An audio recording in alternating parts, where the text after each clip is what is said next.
साथीहरु हामी चाहिँ अहिले संसारकोट हिँडेको यो त्यो माथि देखिन्छ नि त्यो टपमा त्यहाँ पुग्ने हामी हेर्नु है मान्छे अलिअलि हिँडेको जस्तो देखिन्छ आज चाहिँ संसारकोट भगवती मन्दिरमा मूर्ति भित्राउने कार्यक्रम हुँदैछ त्यसैको लागि हामी यहाँ साथीभाइहरु जाँदैछौँ ल है तो यो चाहिँ पदमार्ग जस्तो छ यहाँबाट पुरा उकालो सबै लाली गुराँसको वन छ यो जङ्गल हिँड्दा यति आनन्द चिसो हावा एकदम घमाइलो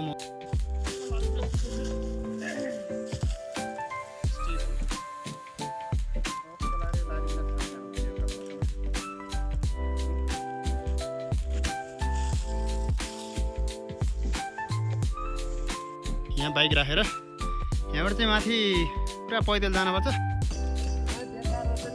हजुर अगा स्कुटर है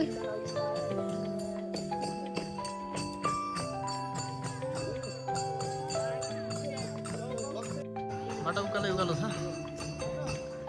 धेरै माथि जानुपर्छ है हामी यहाँबाट लगभग आधी घन्टा 20 मिनट तल चाहिँ भजन टोलीहरू हुनुहुन्छ भजन गाउँदै हुनुहुन्छ तितौरेको टोली एकदम रमाइलो छ है पुरा लाली गुराँसको जङ्गल पहाड पोखरा चट्टान रमाइलो छ है संसारको टिका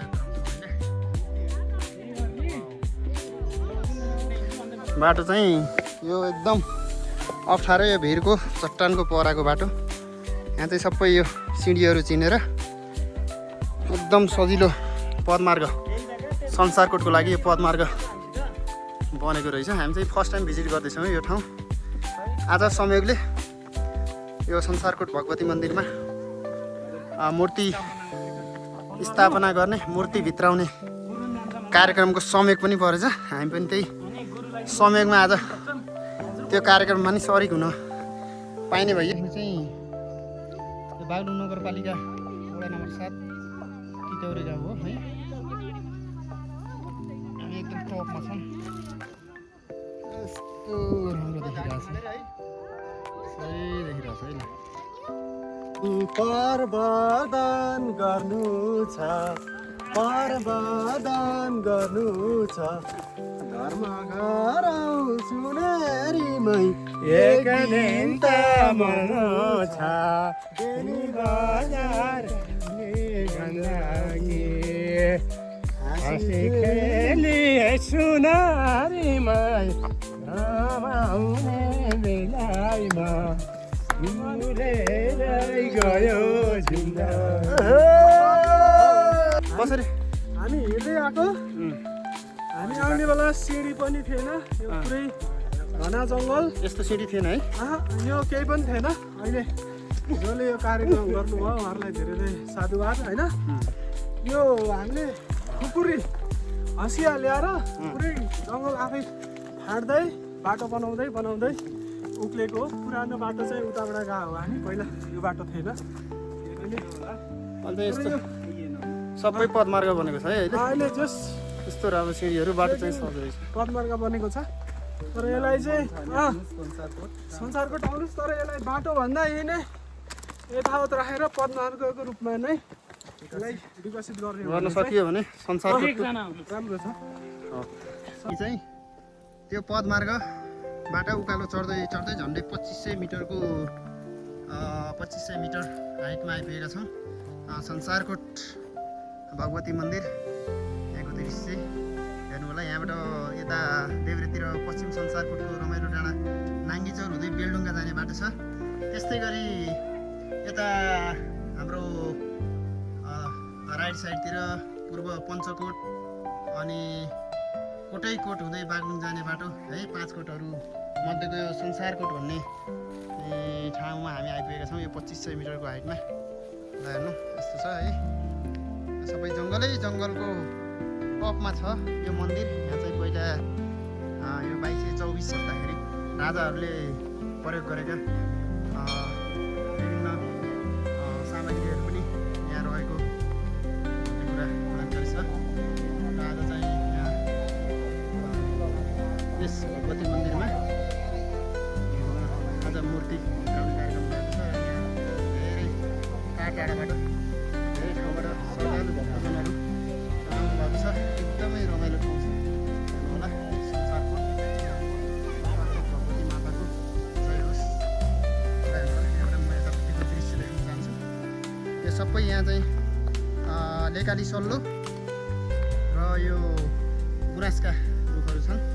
त्यो सायद यो चट्टानो भएर होला यी रुखहरू चुरिसकेका छन्। हेर्नु यो तलपट्टिको दृश्य, तलपट्टि है यो तल चाहिँ तपाईँको यता तितौरो हुँदै उतापट्टिको चाहिँ भीमपोखरा गाउँ हो। यो देखिने चाहिँ भीमपोखरा गाउँ।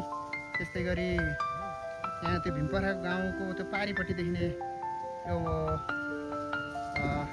मोटर बाटो चाहिँ पिउँ है काठेकोला गाउँपालिका पिउँको दृश्य हो।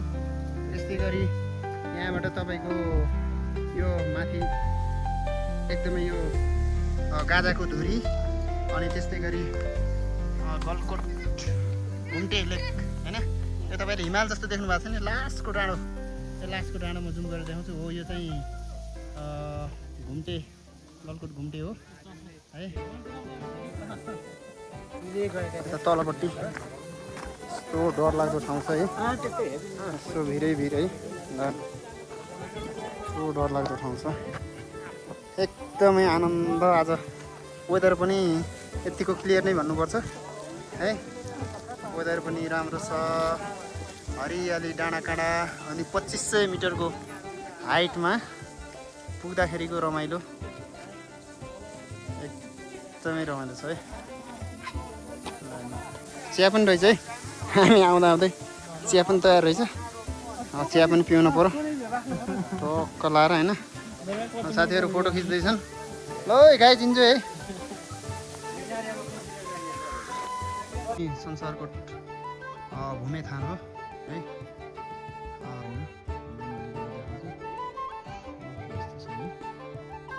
एकदम रमाइलो छ।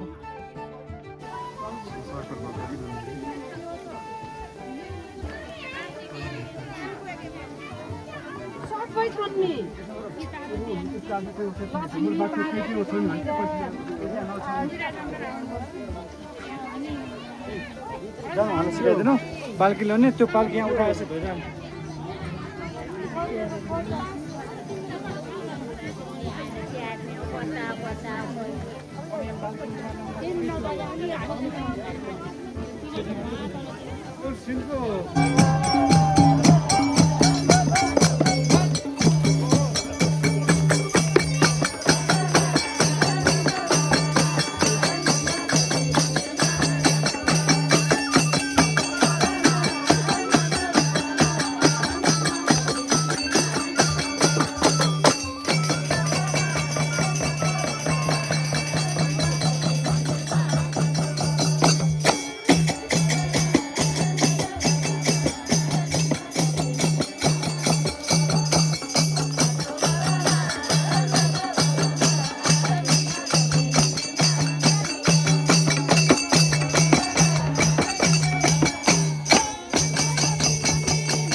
Gracias.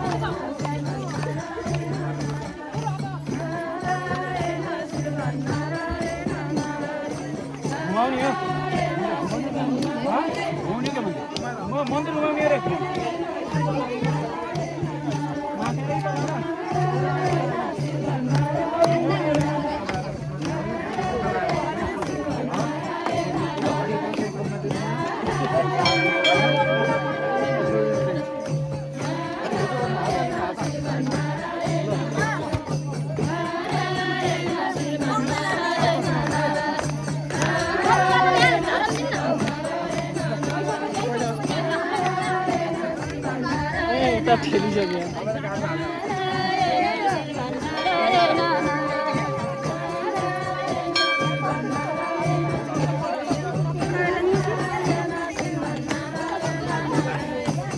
प्रसादी पनि बनेको छ है भक्तजनहरूको लागि पानी कता खनाइदिउँ